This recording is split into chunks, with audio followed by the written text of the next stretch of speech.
At my daughter's wedding, I was told I wasn't on the guest list.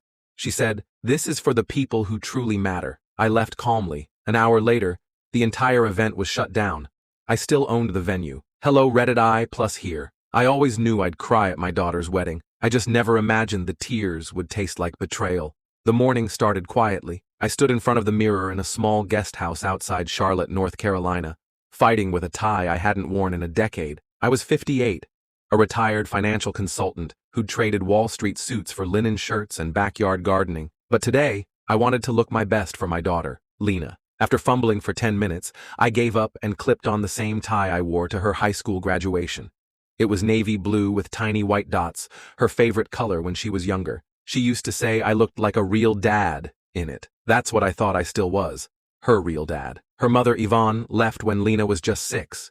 She wanted to find herself somewhere in Europe. I never stopped her. I stayed. I stayed because Lena needed someone to stay. I worked 2 jobs for years.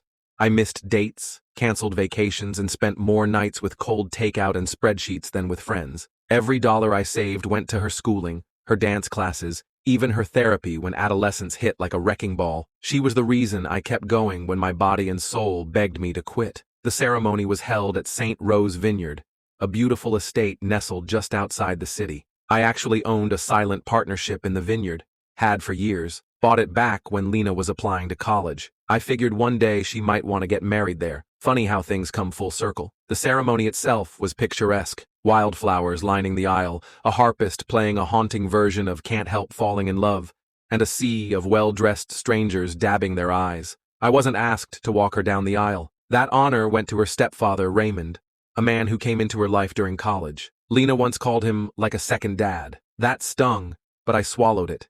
It was her day. That's what I kept telling myself. I sat in the second row, not the front, like some polite stranger. After the ceremony, guests were guided toward a fleet of white shuttle buses that would take everyone to the reception. I followed the crowd, adjusting my tie, preparing myself to deliver the toast I had written and rehearsed a dozen times. The woman at the reception entrance held an iPad and wore a bright pink headset. "Name?" she asked. "Elliot Graham," I said. "Father of the bride." She smiled politely, tapped the screen, then frowned. "I'm sorry, sir. Could it be under another name?" "No, that's me, Elliot Graham." She tapped again, then looked at her earpiece. "I'm really sorry, sir. You're not on the guest list." I chuckled. "No worries. Maybe I'm under dad or something." A pause. She checked again. Still nothing. "Just give Lena a quick call," I said.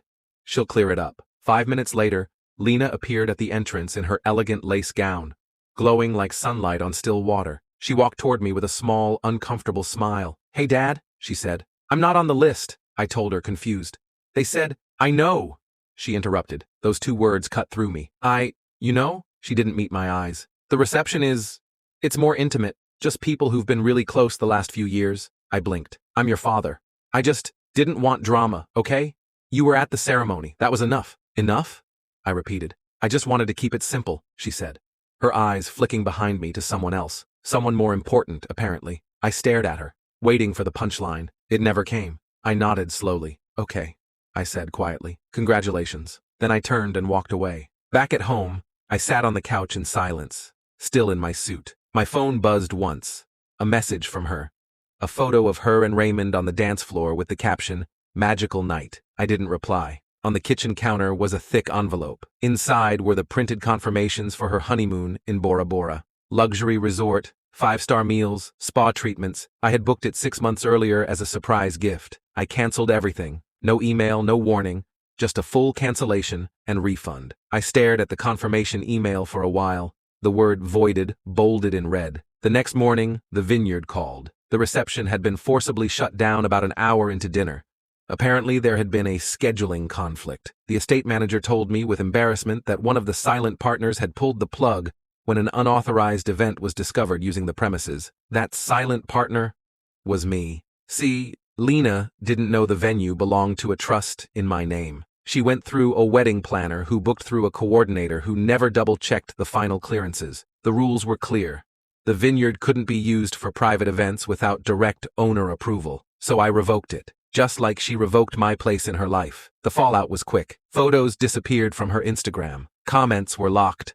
Her new husband's family was furious. Public embarrassment and a ruined $50,000 reception. She texted me once more that week. Lena, why would you do that? I didn't reply. Because the question she should have asked was, why did I treat my father like he was disposable? I wasn't angry anymore.